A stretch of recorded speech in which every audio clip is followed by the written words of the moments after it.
Hello and welcome back to the Lamenters. Possibly the most exciting episode is about to begin, people, because in the last episode, the Lamenters had accepted a missive from Lord Trenton Lee to head to the small village of Oak Point to deliver this missive to the magistrate of Oak Point, Magistrate Mayar. Along the way, the party encountered an old acquaintance, unfortunately dead. And that was Zombie Roger the Courier. And emerging from the Great Forest and heading south towards the village of Oak Point, the party came across the Kerr family farm. And you guys had seen that barricades of various makeshift kinds and reinforcements for the fences had been established. You even came across a few spiked zombies, basically. And you were greeted warmly by the patriarch of the Kerr family, Matthias Kerr, and he came out and saw you guys coming down, and that's where we're going to pick up. So Matthias says, "Well, better get you and your horses inside as quickly as possible, friends. It's daytime, but you never know how many of those things might be out there." And you see he looks around. Thank you for welcoming us. We will get in as quickly as possible. He says, "Go around back off the road. Me and my son will open up the barricade that we have there along the back fence." So he walks along the inside of the fence along with you guys. You see his son kind of come out of the house. And you get around to this back area and they pull these wooden barricades away, and you guys are able to kind of come in. And he says, "Lock up your horses in the barn." He says, "My son will open up the barn for you. That's where we're keeping all the livestock. It's pretty crowded in there, but it's better than keeping them out in the fields and having them get attacked by those things. They seem to be hungry for fresh meat." Well met, and thank you for your hospitality.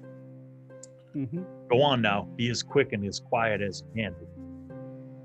So you guys you follow his son. You see he slides the wooden deadbolts from the barn doors and opens the barn doors enough. You guys kind of bring your horses in. The barn is completely packed. Like all of the family's horses and pack mules are in there. The cows are in there. And as you guys are kind of getting your stuff off of your horses, Julius says, "Well," he goes, "we lost 2 of the cows the first night that these things started coming around, but Pa was smart and he brought them all in here, and now we take them out. Me and my sisters take them out to the pasture, but we got to be real careful. Those things, they walk along the roads and they walk up the river, so you have to keep an eye out for them. Nighttime, we keep everything locked up." Do you feel like there are more than what you have seen in the past? "Well, sure there are. We haven't gone to town yet, but we've had enough of them come down here." So like a dozen or more? Maybe more. Pa would know more. Okay. So you guys get your stuff off the horses. You get outside. Julius deadbolts the barn again, and you walk up towards the house. And around that time, Matthias is coming back. You guys get to the house, and you walk up to the main door. You go in the house, and you see the rest of the family is there, and all of them seem to be in pretty good health as well. You notice that when you guys go in, Matthias literally just hangs his sword on some wooden pegs right inside of the door and sets his shield down. You see a bunch of axes, and then you see basically a small wooden cask that's empty, and it's just stuffed with arrows. And as you look across the family kind of front room and the kitchen, you see at the dining table, the 2 daughters are cutting wood and basically making arrows. They're fletching arrows, and they've got a bunch of feathers, and they're kind of, you know, straightening the wood out, and they're cutting notches in and putting in these, you know, sharpened metal, and in some cases stone arrowheads, and basically they're making arrows. Have we considered forming a recruitment camp where we can take able-bodied townspeople and help us in this fight? So when you say that, Matthias is like, come sit down over here with me, gentlemen. And he gestures to a few chairs, and there's like a wooden bench. So you guys kind of sit down around the circle, and you see that there's on the small kind of wood makeshift table that he's made between the bench and the chairs after you guys sit down. He has a crude sketch of kind of the area, right? And you see like a sketch of the creek and his farmstead, and then the village of Oak Point and a few of the other farms. And he kind of, once you guys are all seated, he says, now, by my reckoning, about a week ago, this sickness started to hit the people of the village. I went into town to actually do a little bit of trading. And that's when I noticed that a lot of the townsfolk weren't where they should be. And even a couple of the shops were closed up. I stopped into the inn and I talked to Falcone. And he said that he was closing up the inn on the basis of being concerned about this maybe being a sickness or some kind of plague, and he didn't want it hitting him or his family, so that's how he ended up closing up things. But haven't been back to town in a week. Now, in that time, we've had to take care of, to my count, about 16 of these things. Now, these were folks. Some of them were village folks. Some of them I recognized. And some of them might have been travelers from other places, didn't really recognize them, or in some cases, their skin was so tore up, rotten, discolored, wouldn't be able to tell if it was my own son. And plain to speak about it as I can, these weren't people that was rightly alive. Now, I know that might sound preposterous, might sound like the ravings of a lunatic, but I'm telling you, they weren't alive, but they was moving.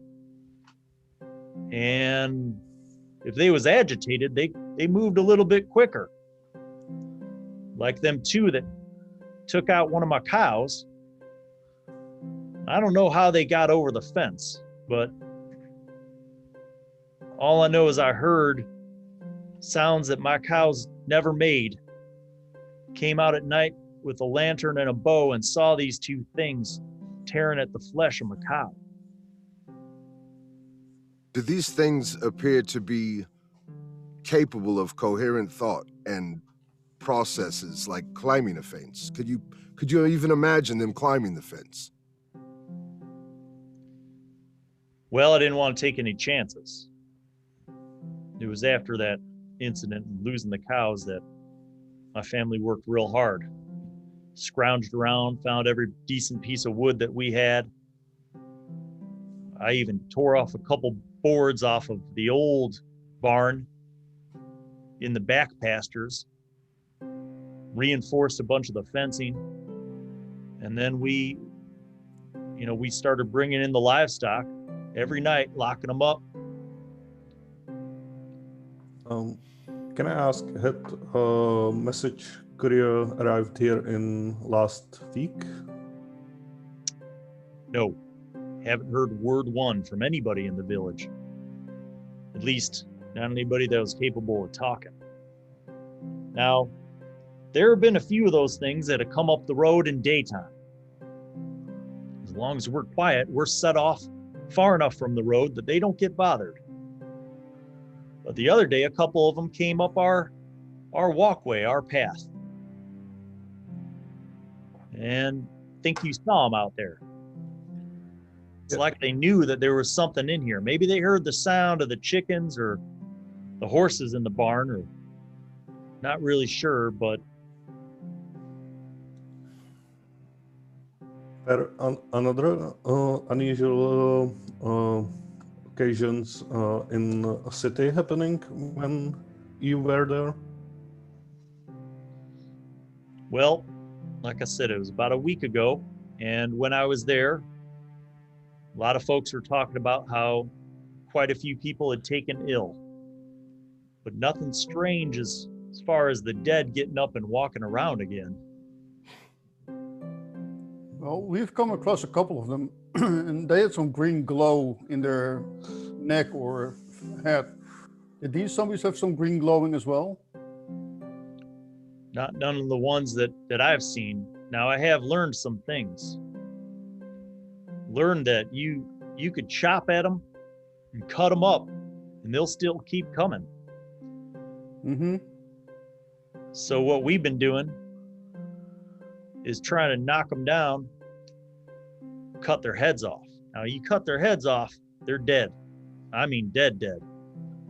And the other thing almost was an accident. My daughter dropped her oil lantern, and when it shattered at the foot of this thing, it lit him up like a bundle of twigs. And he burned and he moved around quite a bit, but eventually he fell and burned up and didn't come back after that. So as near as I could figure, got two options when it comes to these things.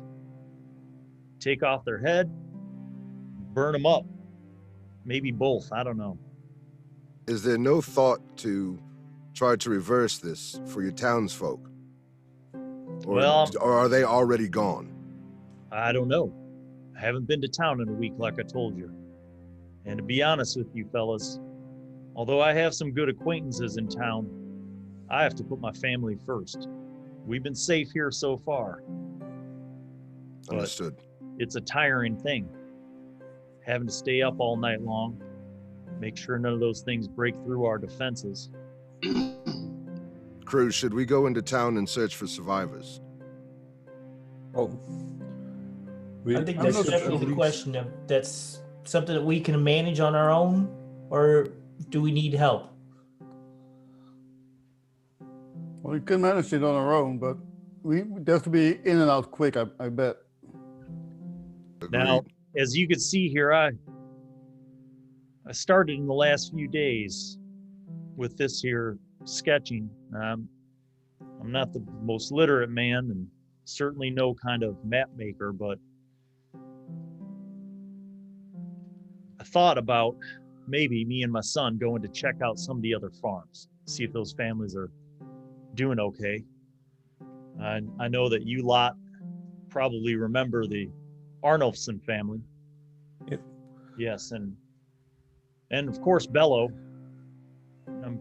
I do have concerns about them. Would you like an escort? Well, if y'all were willing to go, I think I could trust my family to hold down the farm here. Now, I wouldn't suggest staying out at night, because those things seems like they're out at night more, and well, when it's hard to see, it's hard to put an arrow into the head of one of those things, if you catch my drift. And I'm not real interested in taking chances. So maybe if we left now, being that it's daytime, we can make it out to Bello's farm or the Arnulfsons. But my concern is that those are both young families. They don't have older kids like I do who can handle weapons and who can shoot. Mm-hmm. Question: As I look at his map that's crudely drawn, does it include the area that was marked on the map on the missive? It does not. That area seems to be much further away. Okay. Is there the area around the bridge in the forest?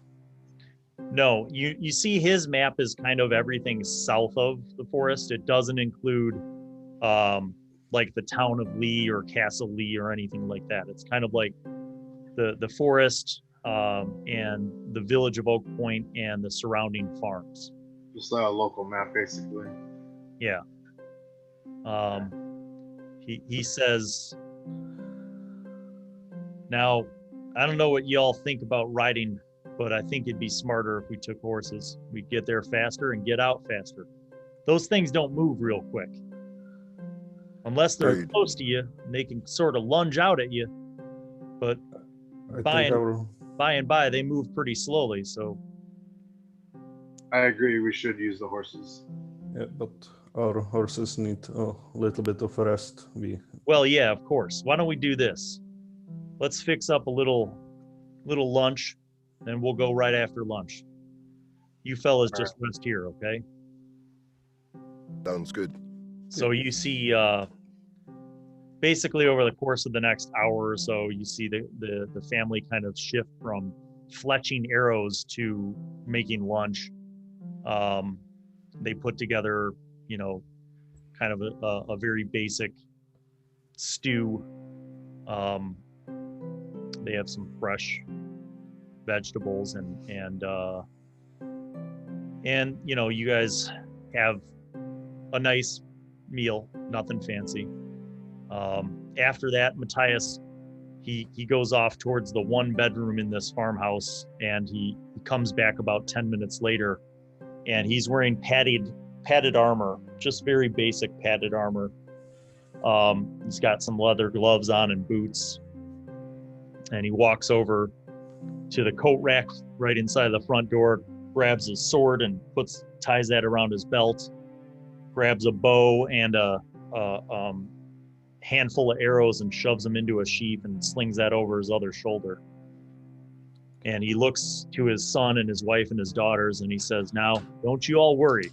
We will be back in just a couple hours. We're just going to the farm. We're not going to go to the town. And if you see any of those things, don't make any noise. Don't panic. If they come over the barricades, y'all know what to do. And he looks to all of them, and they kind of nod. And he goes, all right, come on, you lot, let's go get these horses. So you go out to the barn. You guys get your horses. Matthias grabs his horse and saddles it. About 10 minutes later, you guys get on your horses, and you follow Matthias out a little bit west, kind of towards the creek. And he gets off his horse, and you help him move a barricade out of the way, bring your horses through, put the barricade back up. And Matthias says, now, I suggest we ride south along the creek and then cut west. Go check out the farms that way. That way we're staying as far clear of the village as we can. Either way, that will be. Okay. You know, it's better than us. So you guys follow Matthias about a mile. Your horses, just kind of moving at a decent pace. You cross the creek at a shallow point. You get over onto the land, and you start riding through the open land. And up ahead, you guys see the ruins of the Bellow farm, which, as you recall, was burned. You guys kind of get off the horses and see Matthias kind of poking around, looking around, and he's looks through the frame of what was the house and kind of goes over by the barn.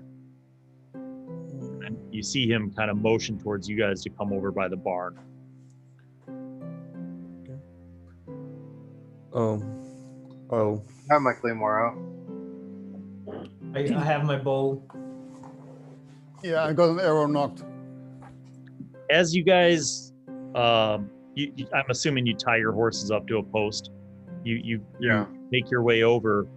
You see that there's a kind of an X that's been scratched into the barn door, maybe with like a shovel or something, just very crudely like a X. And you see there's a deadbolt on the outside of the barn door. I knock on the barn door and say, is there anyone alive in there? Okay, you do. There's no immediate response, no sound that comes back immediately. Any rumbling, other noises? Nope. Can we see the main living quarters from where we are?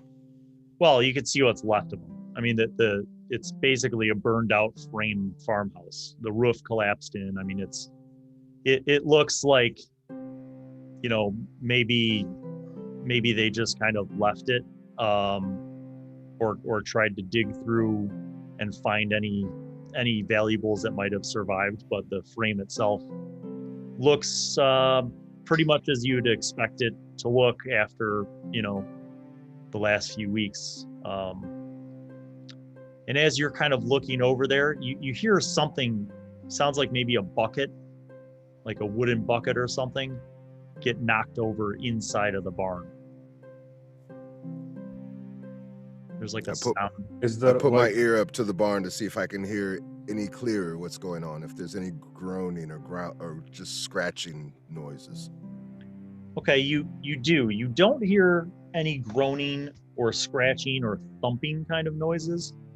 And being that you guys have had encounters, particularly in the cellar of the church, you don't hear that kind of sound.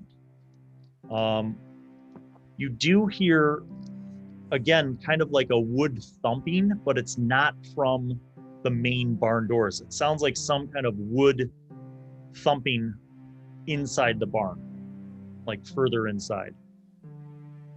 Well, I think we should find out. I'm gonna unlock the deadbolt. Okay. Barn doors. Okay. I'll flank the door on the other side.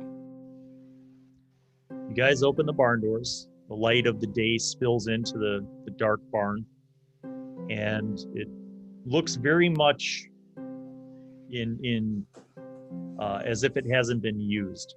You don't get any sense that there's any animals in there. It doesn't look like anyone's used anything in there. There's even like cobwebs, as if this maybe hasn't been opened in a couple weeks. There might nobody be here because we helped them move to the city after their house was burned down, so they might be in the city, which might be worse.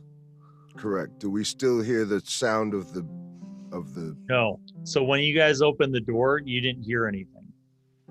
Like any sound stopped. It is a big barn. I mean, there's a hay loft, there's stalls. So how are you going about this? Are you guys searching through it, or what are you doing? I'm gonna go inside and look through. Is there a pitchfork on the wall that I can grab and sift through the hay? Sure. I'll sift through the hay and see if there's anything solid underneath. Okay, so there's a small clump of hay that looks like maybe it was used to feed a pack animal, but there's a fairly significant amount. There's like 2 bales of hay up in the hayloft as well, and you see like a wooden ladder that leads up to the hayloft to the second floor that overlooks this main barn area. I feel the rung at chest height and feel if it's sturdy. Okay. Well, as you grab the ladder and you kind of like, you know, shake it a little bit, it makes a sound. Like the sound of the ladder hitting the hayloft. And that sound of wood sounds kind of familiar. All right, let's say first floor. Anyone who's searching the first floor, go ahead and make a search check. Okay. We're all on the first floor, right? Right. Yeah, I Nat 20. 5. Oh wait, I'm supposed to get something bad. I rolled the wrong die. Hold on. Wrong game. Wrong game. for a search roll your D6. I got 2 on 2. 5. Okay. I'll just keep in middle with slingshot already, not actively searching. Roll good. I rolled a 5. I can't find anything. Okay. I mean, you guys are kind of looking around, and like I said, it looks sort of abandoned, cleaned out. Like even the pitchfork that you grabbed is, like an older rusty one with a cracked wooden handle. So it looks like maybe, Bello cleaned out his actual valuable stuff. But I'll call out one time before we do any more. Like, Bello family, are you here? You hear some movement from above. If you're here, it's the same people that helped you when your house burned down. We're not here to hurt you. Okay. As you guys are kind of looking around and looking up, you see a face peer over the hay, like down at you guys, just the top of a face. And you see like brown kind of matted, dirty hair, and like eyebrows and like a little like eyes, and then it like peeks back and then it peeks over again. Fear not, join us. I'll wave at the kid or whoever that was. So you see, as the face peeks over, you see like the hair kind of spill out, and slowly and very carefully, the person crawls forward to the edge of the hayloft to look at you guys. And you see a face that looks kind of familiar. It's like a young girl, maybe in her late teens, but also kind of a little bit gaunt, like thinner than you last saw her, and also dirty. And you look and you see that this is Molly, the serving girl from the inn. And she looks like she's dehydrated, maybe starving, very dirty. There's like straw in her hair, and she kind of looks over and she goes, are you sick? I don't No, think we're so. not sick. We haven't been to the town. Are Yes, you we well? we don't have the sickness like they have. Do you have food? Yes, I take out some of my rations and So my water. She sees you starting to get this stuff out, and she kind of comes down, and she starts coming down the ladder. Help her You down. see, she's coming down towards you guys, and you notice that first of all, her clothes are like filthy and dirty, and also covered with like hay and dust. You see dried blood. Like it looks like basically like a handprint of blood, like that tried to grab her clothes, and her blouse is kind of ripped, and there's like blood smeared on her clothes. And she comes down the ladder and she says, "You haven't been to town?" Not yet, anyway. As Okay. soon as you get food and No. water out, she drinks the water, like, and starts eating the food. And she's like, I ran out of food 3 days ago. How long have you been here? 5 days. When things started to really get bad in town, I was attacked. A whole bunch of those things came and attacked, and a group of us, we were in the inn, but they broke through and they came into the inn, and Falcone was trying to fight them, and one of them grabbed me, and he was trying to bite me, but I got away, and I just ran, and I got here, and nobody was here, and I called for help, but nobody was here, so I just locked myself in the barn. Have you taken any injury? Is that someone else's blood? It's someone else's blood. It was one of those things. He tried to grab me, and he was going to bite me. And she starts crying and You're like safe now, falls little on her one. knees. I come Like, over. I don't know where anyone is. I don't know who's still alive. The magistrate sent Roger to get help, and no one's come from the castle. I'm sorry, Roger did not make it. What? We've come from the castle. We've come from the castle. We ran into Roger on our way here. And she just starts bawling and like falls to a heap in the ground. I'm sorry for your loss. And you see like Matthias kind of drop down and comfort her, and he spills some of his water onto a piece of cloth and kind of starts wiping away the dirt from her face.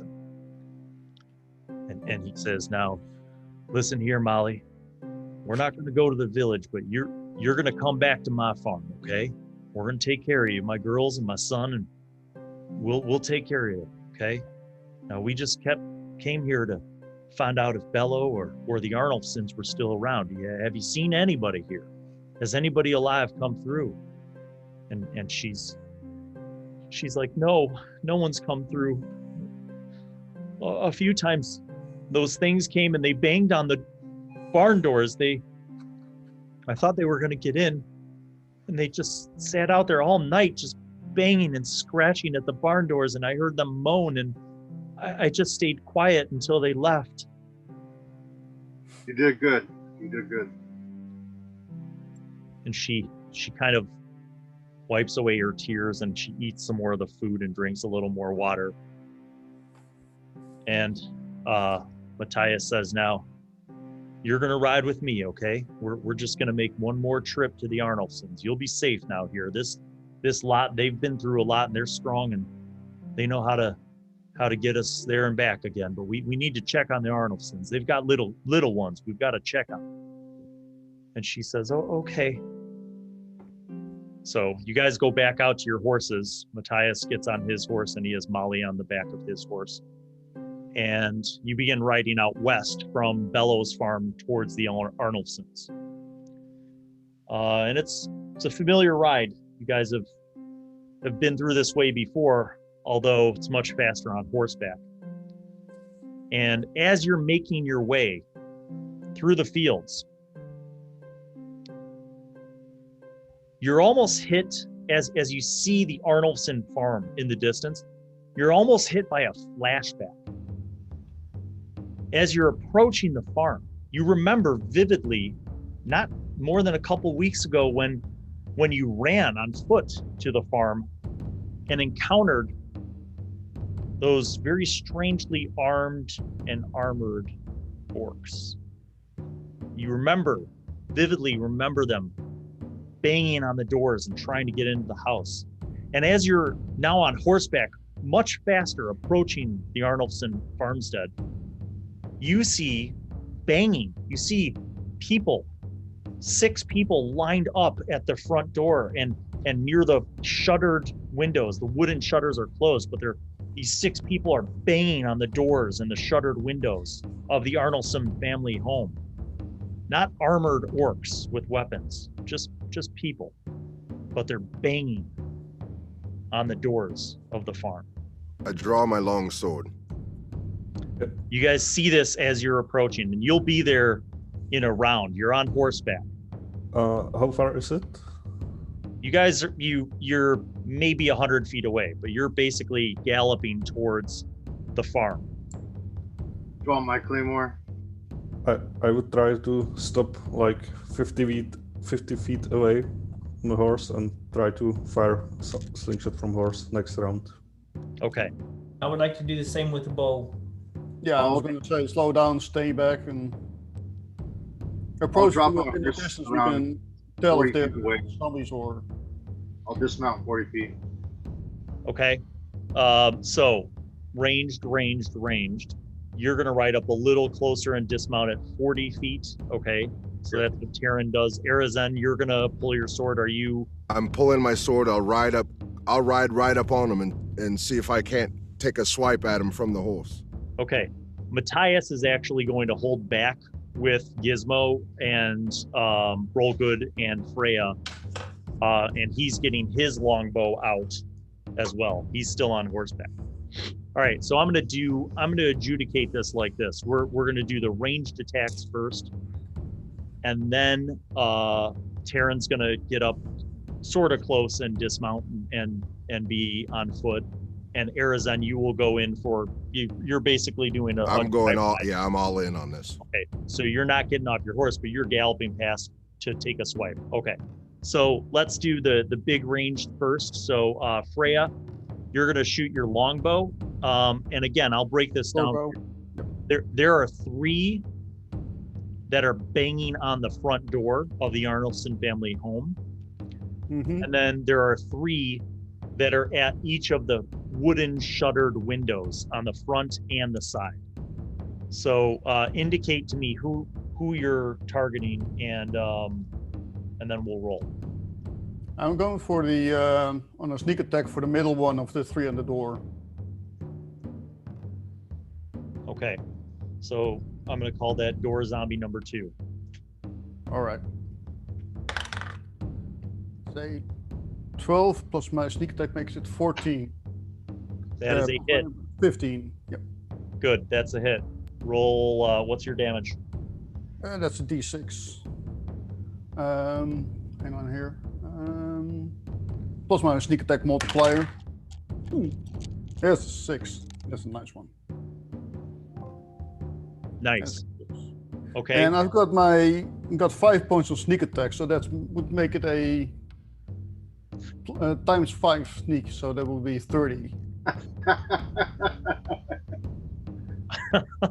All right, that's a headshot. So basically, you're like, the arrow flies through the air, past Terran, past Arizen as he's galloping forward, and hits the middle of the 3 door zombies in the back of the head and pins its head to the door, and its body just goes limp.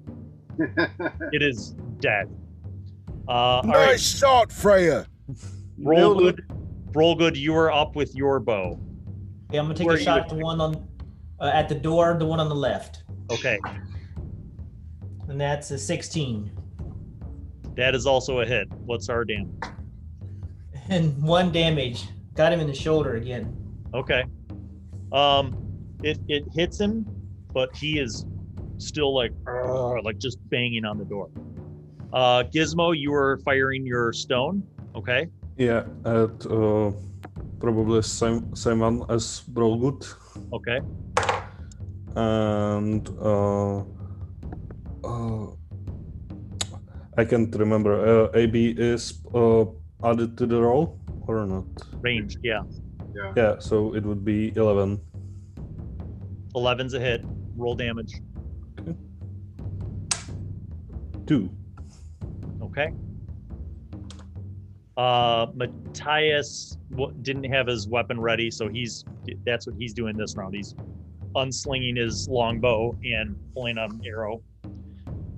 All right, Arizen, you were galloping forward, and the one closest to you, if you're going towards the house and you're going to ride right along the house, would be the one the rightmost zombie facing the door. So I'll take a swing at the rightmost facing zombie. okay. Critical fail. You swing. So here's what happens. You're riding by in a gallop, right? And you go to swing. And your sword hits the frame of the door and gets stuck, and you keep riding. So your sword is stuck in the door, but you ride past. All right, Terran, you ride up. You're kind of splitting the difference halfway between the house and your ranged comrades, and you dismount, and you have your claymore. All right. How far? I'm not sure about the movement speed, honestly. Would I be able to reach the house? No, so you can move another halfway towards them, and then next round you'll be within range. Okay, I'll move that distance up, and then I'll take a defensive stance for that round. Okay. So now I'm going to see if the zombies do any change in their course of action. And I'll shout at them too to try and draw their attention. Okay, that makes a difference. So 2 things happen. Window zombie number 3 actually turns and starts lurching after Arizen, who is on horseback. The other 2 window zombies, corner window zombie and central window zombie, stay on target. They're banging on the shutters. Arizen, as you rode past, you heard cries for help from inside the house. So, you're past the house. I mean, you full galloped, okay? Door zombie number 3 actually turns towards Terran and starts lurching towards Terran. Come on. Now he's it's gonna be a while. So next round he'll even be close to you. You don't even have to defend. All right. Right. The other zombies continue their terrorism against the house and the people inside, which brings us back to the top of the order. Freya, you're up. Yeah. Any by the window that are still not really seemingly aware of us? Yeah. Probably 1 or 2. Yes, 2 of the window zombies are not aware of you. All right. So I could get my sneak attack on those them as well. Yeah, or the other door zombie. He's also still not would be surprised. The one that's wounded is coming after Terran. The one that's not wounded is still banging on the door. All right. I made rolls for each one of them. Okay. If the other guy is also not aware, I'll take that one. Try and take that one down. Okay, window or door? Door. Okay. That one jumped. Yeah, so 1, so makes it a 4. Miss. All right, roll good. You're up. You reload. Yeah, I'll take a shot at the one that's That you shot at before. the one I shot up before. This one is coming towards Terran. He just lurched around. He's like, and now you see him kind of moping towards Terran, who is still like 25 feet away. That's an 11. That's a hit. Roll damage. 1. Okay. Shit. He's got a bruise from a rock that hit him, and he's got 2 arrows sticking out. But he's still heading towards Terran. All right, Gizmo, you're up. Okay, I look around. Is there like I'm missing the words. Like rain collectors from metal or something? There is like something. There are some barrels for water, and there's a tree, and then there's the barn, and there's a stone well, and there's a wooden roof, like a roof above the well, a small wooden roof. Okay. Then I'll just shoot another zombie. Okay. The same one that's coming towards you guys? Okay. Yeah, it's still alive. Okay, and that's 22. That's a hit. Roll damage. And another 2. Okay. All right. So Arizen, you are on horseback. You are 20 feet ahead past the house, and there's a slow-moving zombie who has turned his attention towards you, but your sword's stuck in a frame of the house. So what do you do? Am I in view of the zombie at present time? Yes. I'd like to tear off and work my way back around to the back side of the house. You can. You turn your horse, your horse gallops, or kind of, starts turning, and you move around to the back of the house, and in the back of the house you see 3 more zombies who are kind of now lurching towards the window side that would be in the direction of your friends. And without a moment's notice, I take my throwing axe and attempt to throw it at the closest zombie in my view. Okay. Or am I still too far away? No, you can do it. Oh, okay. Holy shit! Critical fail. You go, and your axe sails through the air and it embeds in the house. Dude. But it does, hold on. It does turn the attention of 2 of the 3 zombies towards the house.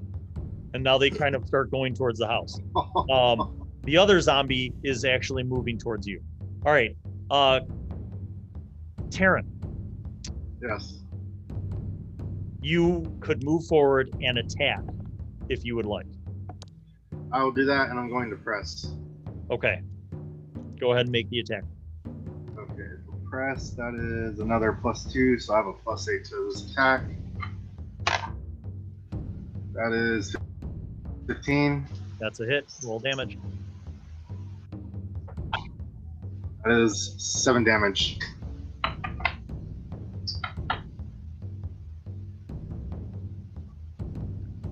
You knock it down.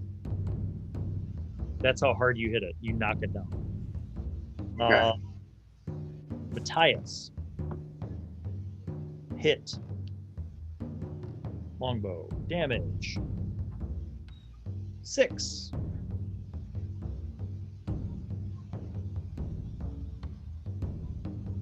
Okay, so there is one zombie with its head pinned to the front door. The other one has been hit and is just got hit by Matthias by an arrow. And the other door zombie is the one that you just knocked down. There are still 3 window zombies on the front windows and side windows. Although all of you guys saw Arazen turn his horse and go around the back of the house. Now he is out of sight. You do not see your friend. Did we see him lose his sword too? Yes.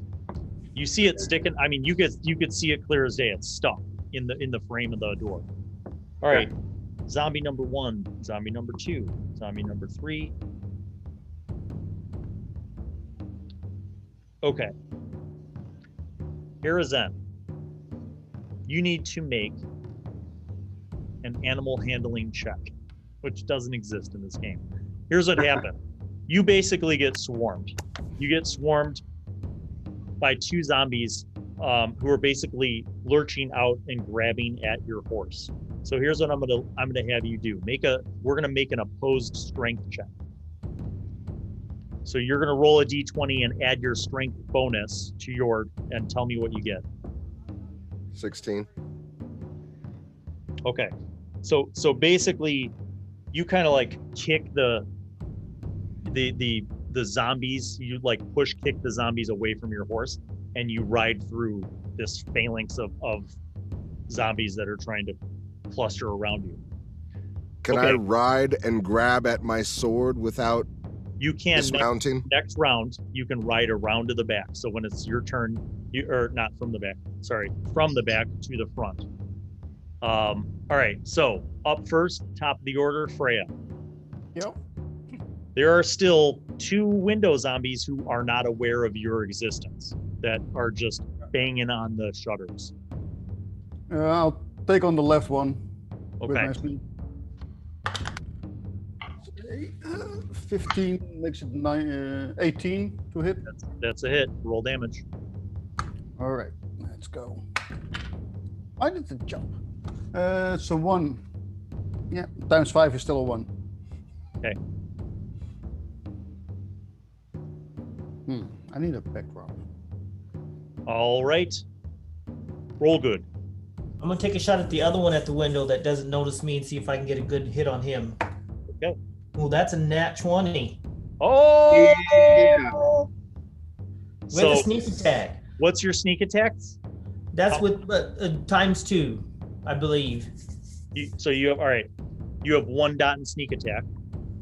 So longbow plus, let me look this. So what is our damage now? Let me look this up. The longbow's a 1d6.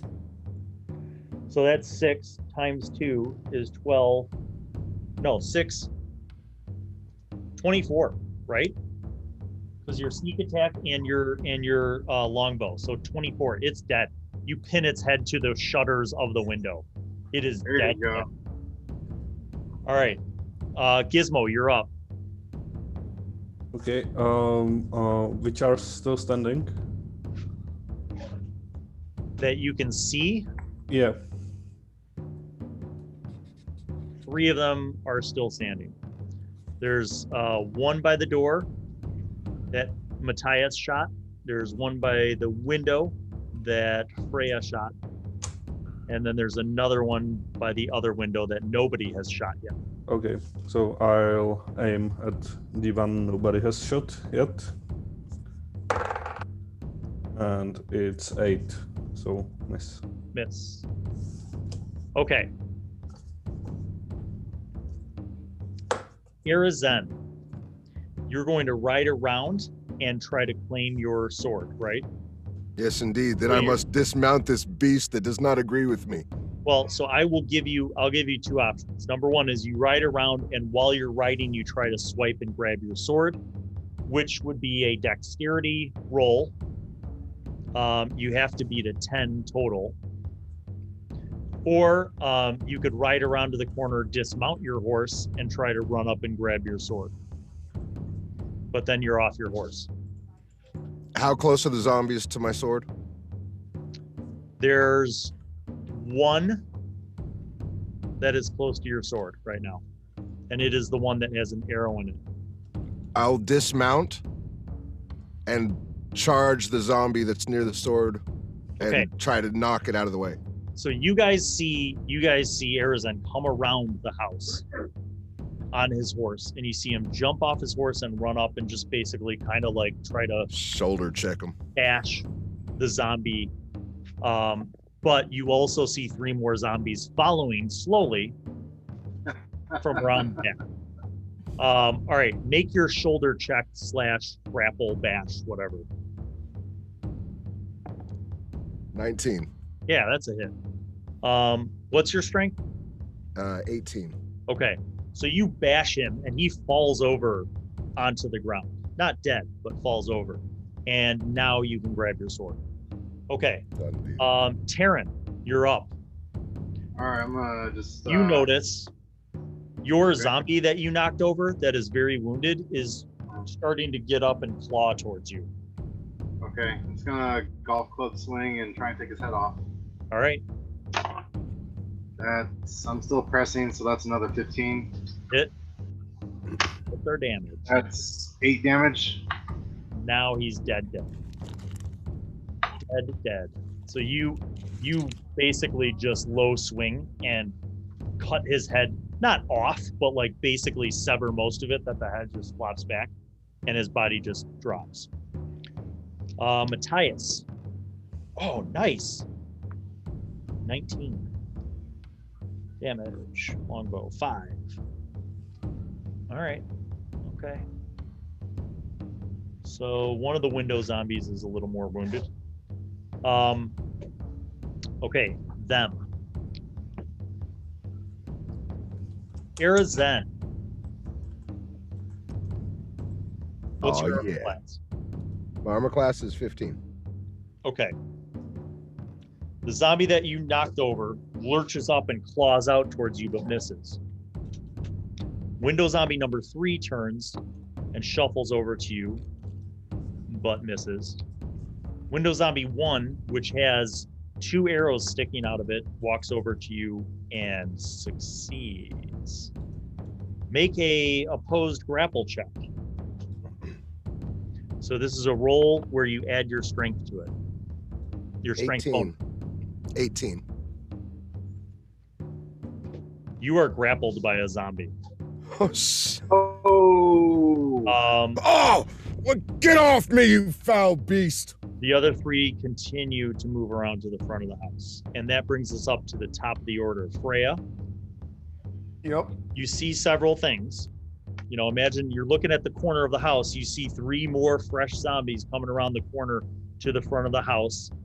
And they are clearly moving towards the sound of struggle between the zombie that has Arizan in a grapple and is like trying to bite him as he's struggling back. They are moving towards that sound.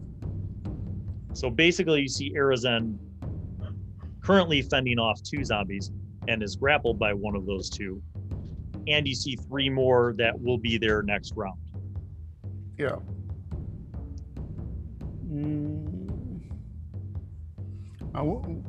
Yeah. Do I want to risk shooting an arrow his way? Well, here, I'll tell you this. Turn on the dice cam. Yeah.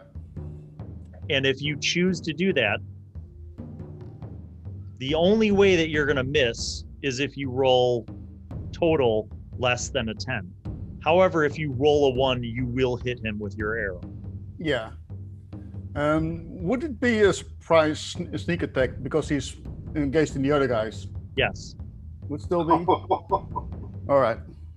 Well, hang on to your heads. Yeah, that's a 6. That makes it +3, I think. So that's a 9. Okay.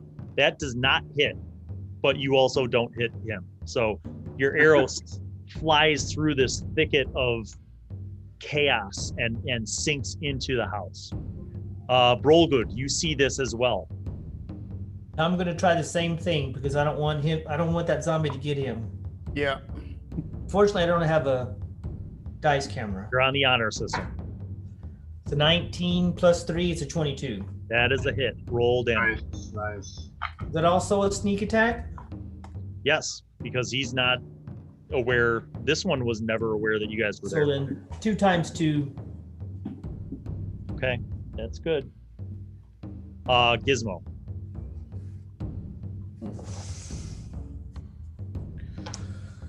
Okay, the one that I was shooting previously is still preying on the house. Yes. Yeah, I'll try to shoot at him to distract him from the house. Okay. And I thought you were gonna cast an enlarge on him in the middle of that zombie horde. No. Well, He's too that's far away. 6. That still misses. Yeah, miss. Okay. Matthias. Oh, Matthias. Miss. Matthias. Arizon, you can do one of 2 things. Well, I mean, you got a lot of options, but basically you are currently grappled. You can try to break the grapple and push the zombie off of you, or throw him, do a throw to roll him off, but you have to beat him on the opposed strength check first. I will reach behind, grab him by the hair or whatever to keep his jaws off of my neck, and try to fling him over the back of my shoulder. Okay, strength check. He has a 10. 12. Okay, so it's not pretty, but basically you struggle with him. You grab like his arm and shoulder and his head so that he can't bite you, and you by the neck, and you flip him over and drop him to the ground. Okay. The other one attacks you, miss. And the other 3 that were coming around the house now, next round, will be surrounding. So they just basically start moving up, and they're lurching towards you. They've closed the distance.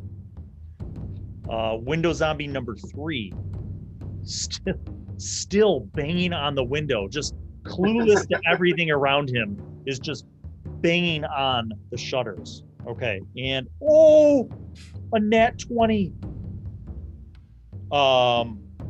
Window zombie number 3 breaks through the wooden shutters.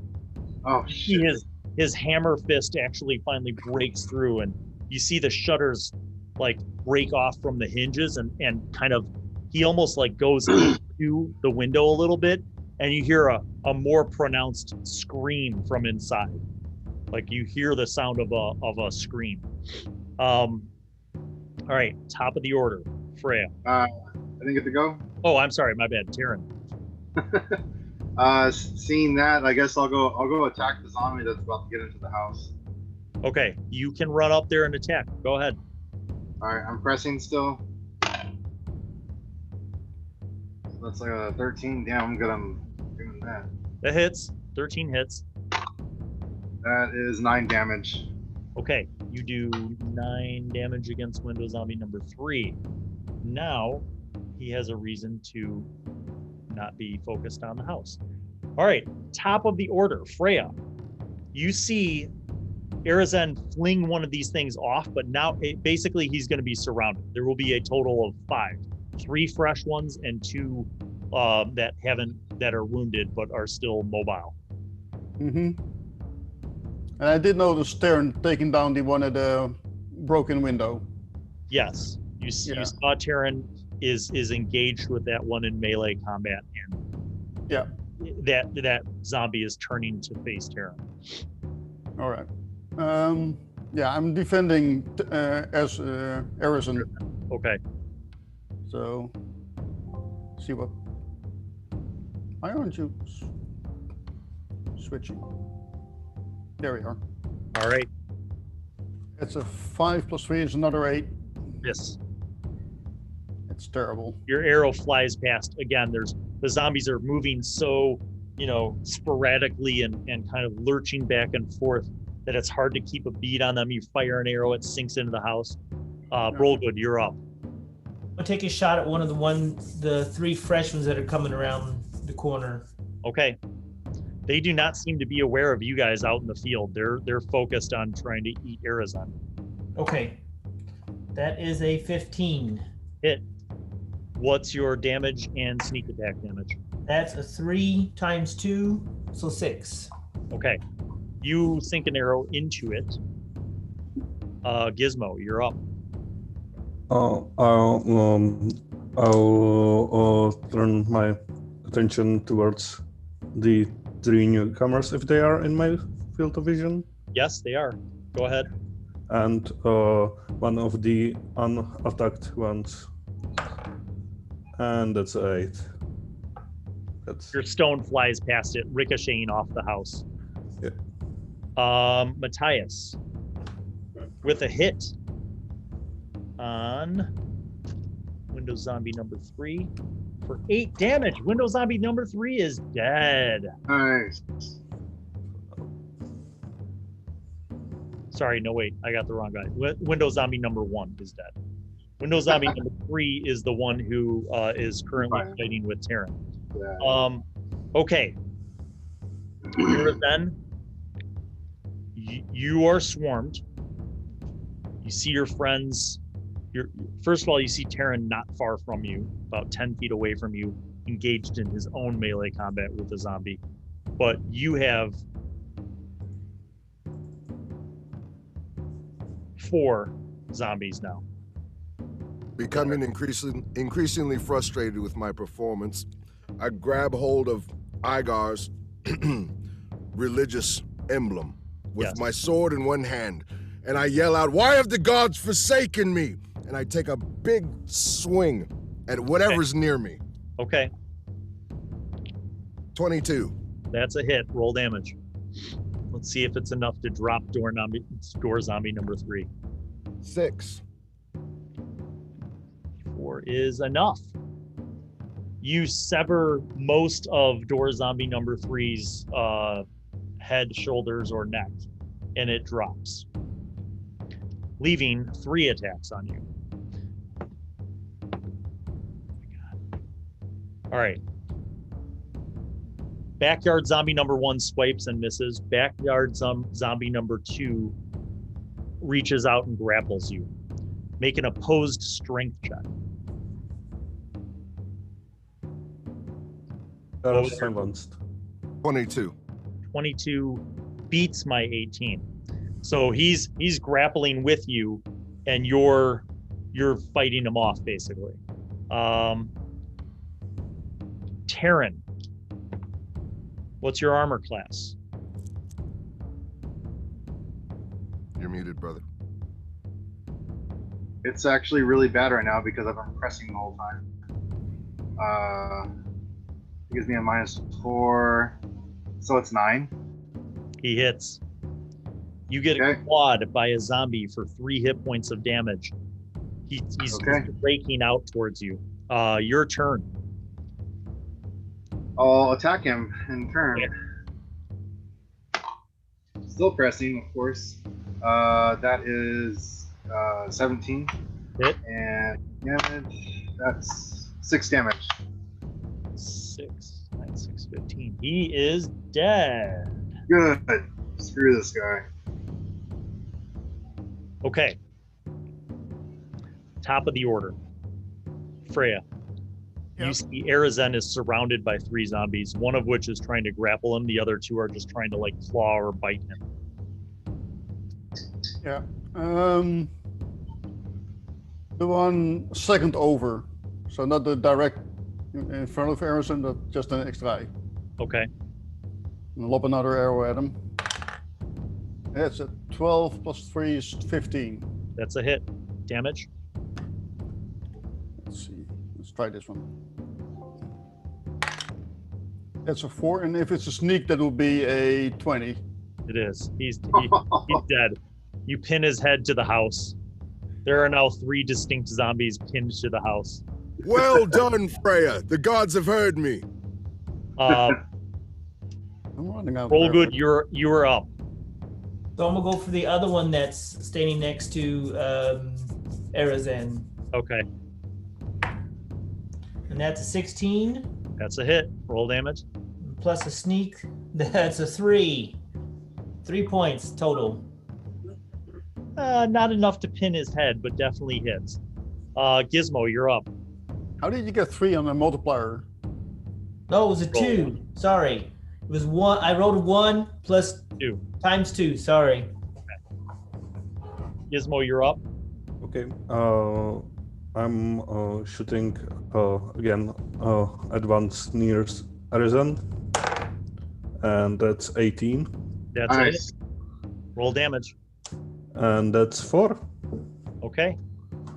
4 is not enough to kill him, but it definitely knocks him a bit. I'm elated. Well done. Matthias misses. Arizen, you were up. I'm swinging feverishly with my sword. Okay. There's one Are they that's close enough to cleave both of them? No. But because they were on opposite sides. But there's one that's more wounded than the others. So 14. hit. Damage. 8. Dead. Nice. Dead. 1 remains fearlessly. I will shower in your gooey blood. Armor class 14. You have 15. Okay. 15, yeah. It reaches out trying to grab you and misses. Taryn, you see one zombie is actually between you and Arizen. What do you do? I'm gonna run up and shout, "You're having too much fun, brother!" And I'll go for the attack. Pressing still, and that's a critical fail. I'm gonna slips and falls on me. I'm gonna do something. I'm gonna have Niels switch to the dice camera, and then roll a d20. And if it comes up as a 1 again, you will be hitting Arizen. All right, here goes. 15. Okay. You swing, you miss. Your claymore gets stuck in the wood of the house. It's not our day, brother. No, it's definitely not. Top of the order, Freya, you're up. Yeah. Probably. So Arison has 1 guy left. There's one zombie left that you guys see, and it's currently between Arizen and Taryn. But you also saw Taryn just sink his claymore into the house, and his sword is stuck in the house. Well, if that's the only zombie I see, I'm gonna try for him. Okay. Ooh. Oh my god! What's going on with the dice today, man? Oh, It's camera Right. shy. Roll damage. Roll damage. The gods are angry with us. Oh, mother. You take 5 hit points of damage, Arizen, as an arrow sinks into your shoulder. Sorry, my brother. Freya! Roll good, you're up. Yeah, I'm gonna take a shot at that zombie, and hopefully I'll do a little bit better than that. That's a 9. That's a 17, Okay, that's a hit. Roll damage. and that's again 2 points Okay. of damage. All right, Gizmo, you're up. Another stone his way. That's 13, That's a hit. and that's 1. Okay. He's just taking all these little attacks, but he's still like, Matthias. Hit 15. For 3. Still not enough. man, low damage This rolls. thing's just getting arrowed and stoned. All right, so Arizen, you're up. I'll finish this thing. Don't roll a 1, please. Nat 20, baby. Hey! Plus 3. You got it. You're so pissed off at this thing. You turn and spin and whip your sword out and cut its head off. Clean off. Like the head goes rolling, the body falls forward. Boom. I'm done with playing with you. In the immediate eerie silence afterwards, the only thing you guys hear is a high-pitched scream, and then you hear some voices from inside of the house, and then it's silent. Go back around to the front door. I'm gonna rip my claymore out of the house. Okay. What do the rest of you who are still on horses do?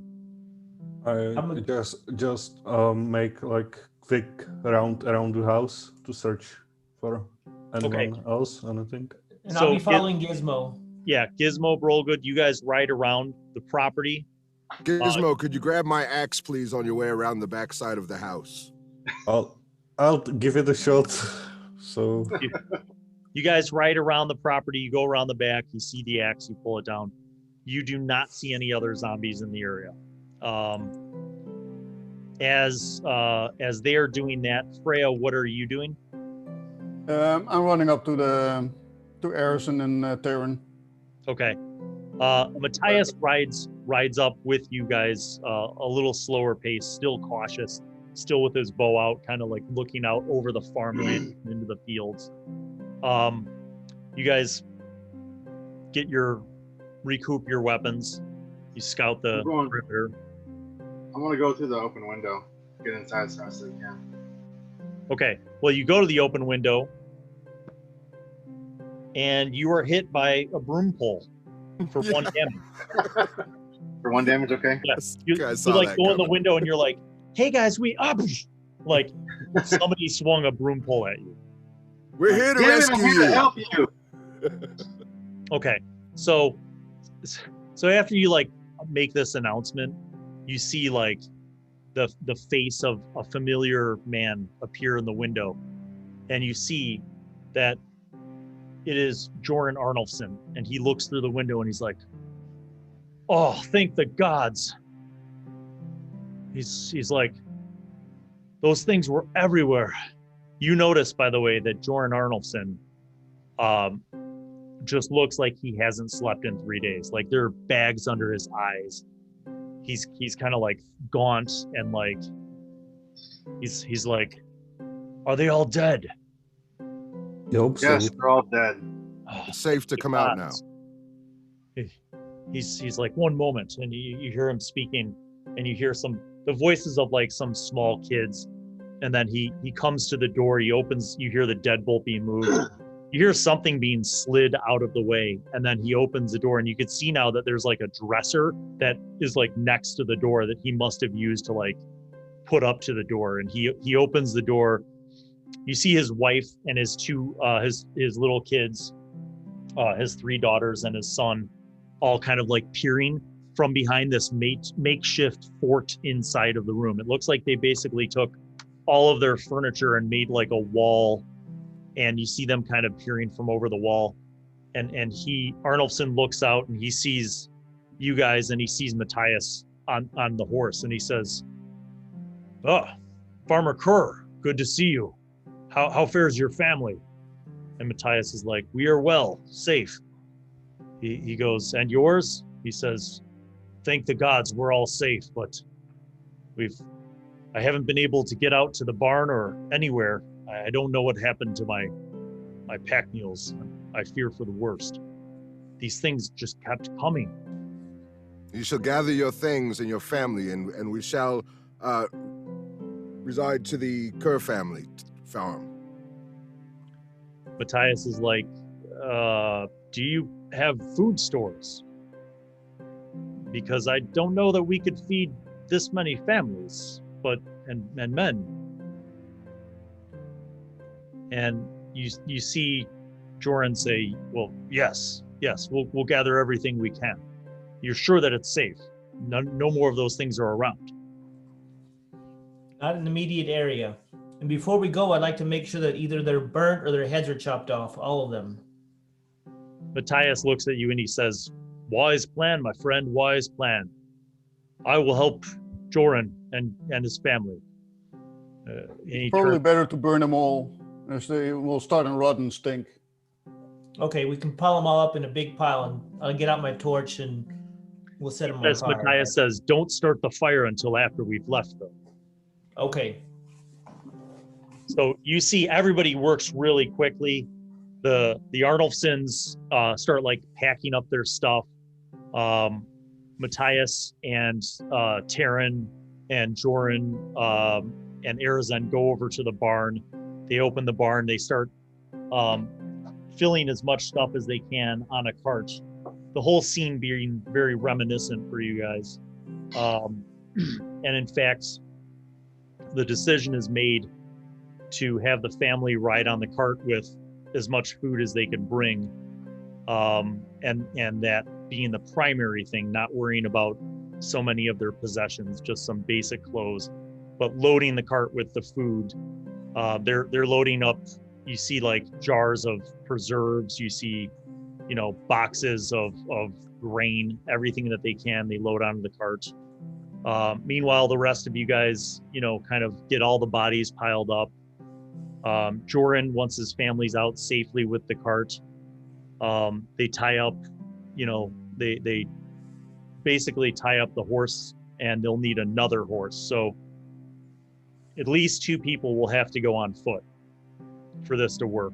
I will go on foot, as I am not well equipped to ride on the back of this steed. Okay. Matthias volunteers his horse as well. So you guys tie up you yoke up the 2 horses, and Molly and the Arnulfson family will ride on the cart with Joran Arnulfson steering it, and Matthias will walk on foot along with you. Can we double up on some of these horses for Matthias and Arizon so we can go fast? Well, you could, but you're still at the point where you need 2 horses for supplies for the family. Right. I mean, like I'm riding my own horse. I can get either Arizon or Matthias on my horse, and we can do a double up that way. Yeah, Matthias is okay being on foot. He's actually kind of, because he's familiar with the area, he's kind of okay being on foot. And he's got his bow at the ready. So he suggests that, you know, once you guys get everything packed up and you're ready to leave, he suggests, you know, torching those bodies and then making way as soon as possible back to the Bellow farm, and then going over the bridge, because there's no way to ford the creek with this cart. Right. The only problem with going over the bridge is it brings you a little closer to the village. So he says we should hurry, because he doesn't want to be getting too close to the village at dark.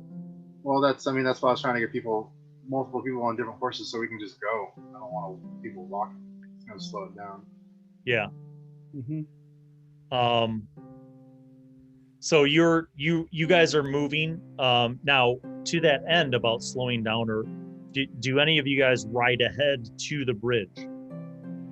Taryn will. Yeah, I will. I'll stay back with the cart. Okay. So Taryn and Freya, you guys ride ahead, and you get to the bridge, and it seems to be okay. It seems to be like it hasn't sustained any damage. Beyond the bridge, you see that the road cuts off in 2 directions, going north and then east into the town of Oak Point. And not far away, like a quarter mile away in the distance, you know that the town of Oak Point is there. You kind of see it just on the horizon. Yeah. You guys are kind of there. You're scouting things out, making sure it's safe. And the cart kind of finally catches up, and the rest of your group catches up. They cross, and then they get on the road heading north towards Matthias's farm. Mm-hmm. You guys continue going north, and you don't encounter any other zombies. You get back to the Kerr farm, and you go in the back way. You move the barricades. You bring through the cart and all the horses. You guys get in, and it's just kind of towards dusk. It's just getting dark by the time you finally get all the animals locked up in the barn and unload the cart. So everybody's in Matthias's house at this point, and it's pretty crowded. Joran Arnulfson, you know, thanks Matthias greatly. Matthias comes up with a suggestion once you guys are in the house. He says, it would do good for us to set up a watch. Maybe have 3 men on, 4 men on, perhaps, I don't know. But my family could use some sleep, and I'm sure Joran's could as well. Yep. We can do that. You all get some sleep and we'll take tonight's watch. Yep. We can take Well, care of it. I'll stay up first watch to show you kind of what we've been doing with my family, and maybe a few of you could sleep, and then we'll rotate. So Joran, why don't you stay indoors here with the families, and a couple of you could sleep first watch, and I'll stay up with a couple of you fellows for the first one. So he basically proceeds. You guys get some torches. He has 1 lantern left. He fills it with oil, and he hangs the lantern off of the post nearest to the well, which kind of gives you enough light to cover the open area between the house and the well and the barn. He shows you how to get to the upstairs to the hayloft of the barn, and says, worst case scenario, if there's zombies that get into my farm, don't lead them back to the house. He goes, make your way up to the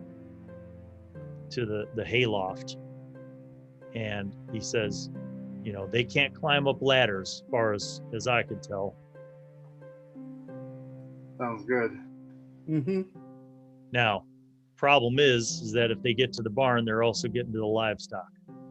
So someone would have to let the livestock out into the inside yard, which means you'd have to open up the back barn door. Don't forget. He goes,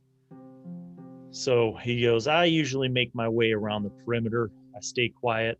If I hear any of those things, I go over and I try to get them with the bow from a distance. Better to get them far away than have to run up on them and take a chance that one of them's not as alone as you might have thought. Does he have a spare bow that I can use? He does. Yes. They're a hunting family, so they have plenty of bows, and they have a fair amount of arrows. Speaking of which, none of you people that shot arrows back at the Arnoldson family farm bothered to reclaim your arrows, so make sure you keep track of how many you got. I was gonna ask him if he could retrieve any, but we got past that point before, so. Okay, so the first watch goes pretty uneventfully. You guys kind of do perimeter walks. You check on the barn, check on the house. You go around everything. You go to the main gate. You go to some of the kind of interior fences. Fortunately, the way that his land is divisioned, there are different yards for different kinds of livestock, and he has a lot of fencing. So he has rigged up little wooden,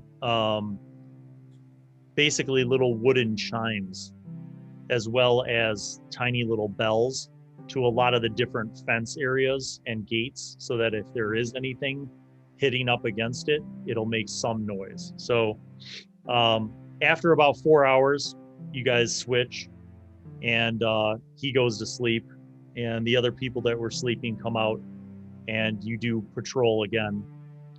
And you do not hear any sounds. You don't have any disturbances all night long. And as the morning arrives, everyone has had a chance to rest. You guys are able to enjoy a meal that is kind of a mix of, some oatmeal kind of porridge that the Arnoldson family has brought, and some dried fruit, as well as some eggs from the chicken coop that the Kerr family maintains. So you guys enjoy a decent meal, and these two families have graciously are very appreciative for your assistance. Sometime during the night, I would have cleaned my wound that I got. Good move. Okay, you try to remember what Igar did, and you field dress your wound. You clean it off as best as you can. I'll also, at the morning when I'm slept, I'll try to sneak to the barn and prepare my spells. Okay. Yeah, you pretty much have to do it on watch, because you there's no way that you could be in a house with 9 people and not wake them up. So you kind of find a quiet spot in the barn as best as you can where most of the animals are sleeping, and you prepare your spells. Yeah. And the morning seems to be pretty uneventful. After breakfast, the family kind of goes about with, some typical chores. They draw some water from the well. They do a bit of cleaning of laundry. The older Kerr family girls basically take the Arnolfson kids and kind of put them into a tub and just clean them up because they haven't been bathed in a week. And the Arnolfsons and the Kerrs kind of start divvying up their normal farm work. And once the morning's underway and a couple hours of work has happened, Matthias kind of gathers you all together and he says, well, let me ask you, friends, are you still set on going into the village and finding out what happened? We might have to do that. We need to find. Have to do that. Is the barmaid around? Yeah, Molly is in the house. She's kind of just started helping with the family chores as well. You were in the city when everything broke off. Might we ask you a few questions about it? She says, sure. Well, do you have any suspicions what might have caused it? Like anyone new in town, any unusual delivery? Well, nothing out of the ordinary. There were a few travelers making their way through the town and some folks who'd come to the village with crops and they'd stayed the night at the inn. Anyone from city? No, not that stood out. It was odd because things were just kind of normal, and then, like I said, about a week or so ago, folks just started getting sick, and they had terrible fevers, and some of them couldn't even, keep their shops open, and they were bedridden, and their, folks in the village tried to help out and take care of each other. Do you recall who became sick first? Well, I don't. There were a number of older folks and younger folks, men and women, and then a couple children, and they had these fevers, and it just seemed to take a hold so fast, and then anybody who was around them would also get sick, and then folks started to get scared and close their doors and weren't really helping each other out. Do you recall if the magistrate became sick? No, he wasn't, at least not last time I saw him, because he came to Falcone and he had a gathering of the folks that were willing to come and talk about it, and that's when they decided to write a letter and ask the castle for help. And she kind of pauses quietly, and she's like, that's when I knew Roger was going to have to be the one to do it. He's the only one with a fast enough horse and knowing the way through to get there safely. We too are tasked to return to the castle with the missive, so we will have to figure out what we want to do in that regard. I don't know what happened. The last night I was there, all hell broke loose. Those things broke through the inn. Falcone was trying to fight them off. A couple of the other men were trying to fight them off. And like I said, when one of them grabbed me, I tore myself away and just ran out the back door, the kitchen door, and just kept running. Can you tell us how many people normally live in the town on a given day? Well, there's about 100 folks. Okay.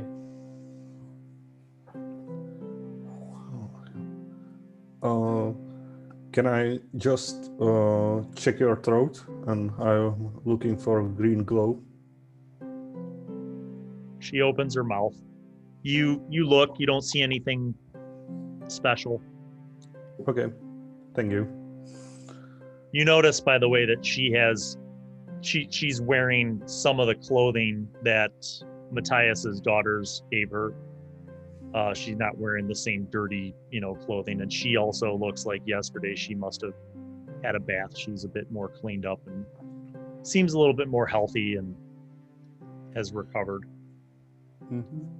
And Molly says, are you all going to go into the village? Well,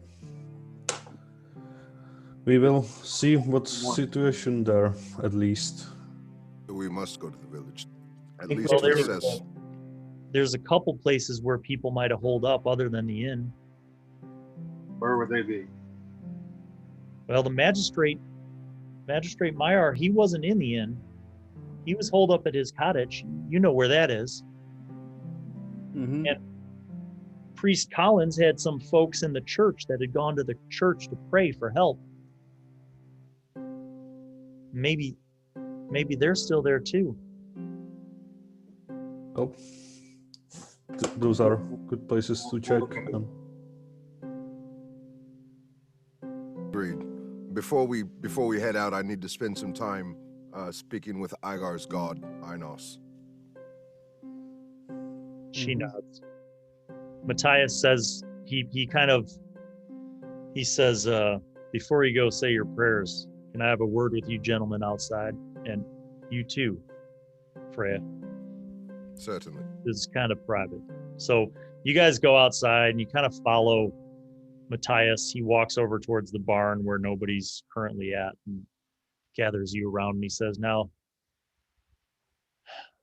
listen, I'm not a uncompassionate man. But y'all understand that if you find any living folks there, you can't bring them back to my farm. I've got 2 families here now. And I don't have any intent of kicking out the Arnulfsons, but I don't think we can bear moving through the fall and into winter trying to support the whole village here just at my farm. Not to mention, I feel like too many folks might bring more of those things to us, and that's not rightly what I'm trying to do. So Mm-hmm. We will hope make you sure that understand. they are reinforced in another building, possibly the church. It might also not be out of the way when we are on our way back to the castle to take some folks with us. Well, that's right, Gizmo. That's kind of what I was thinking is, the village of Oak Point and all the residents of this county are under the jurisdiction of Lee County, and as such, Castle Lee, they're responsible. They should be. Heck, they should have had soldiers coming down here a lot sooner. But Mm-hmm. as it stands, I understand that y'all found Roger along the way, and so maybe the message never got there. No. Might I ask, do you have any rope or something like that? Sure, I got plenty of rope. I thought if we bring example with us to the castle, they might take the matters more seriously. Oh, you figure on capturing one of those things. Well, maybe you're right. Well, we might take one of your friends. Those should be easiest to catch. Mm-hmm. Right. Well, as long as we have an understanding, gentlemen, I don't mind taking in some folks that I can, but we're at capacity here at the farm, so I appreciate it if you kept that in mind when you make your journey in. Understood. We Well will. met. And I apologize about the Arnulfsons. I just did not see that there was a better option of housing for them at this time. No apologies there. Jordan Arnulfson and I go way back. Our families go way back, and heck, we might have even had marriages or cousins that got married back in the old days. Who knows? But his family, I know at some point, once all these things die down or clear out, we'll help him rebuild and repair over at his farm. He'll be okay. But his kids are too young. He's got too much to care for on his own, and I don't mind taking his family in. Right. All right. Well, Well, may the gods watch over you, because I don't know what kind of hell you're going to run into when you go into the village. you as well. He nods and he walks away. And that is where we'll end this episode of The Lamenters. Tune in next time. Make sure that you like and subscribe and click on that notifications bell so that you don't miss a single episode of this most engaging and grim fairy tale. Peace out, everybody. We'll see you on the next one.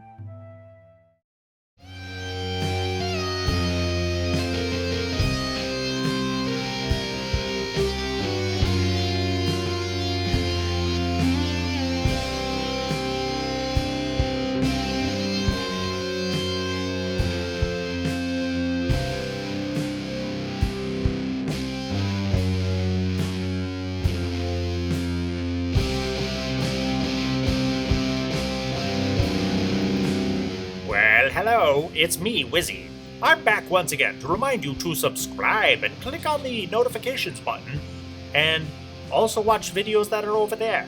And then don't forget to tune in to the next episode of whatever show you are just watching, and crafting videos and DM tips and pro tips for vlogging and all sorts of gaming things.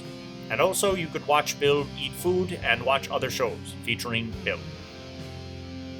He made me say that because he's a narcissist. Okay, bye.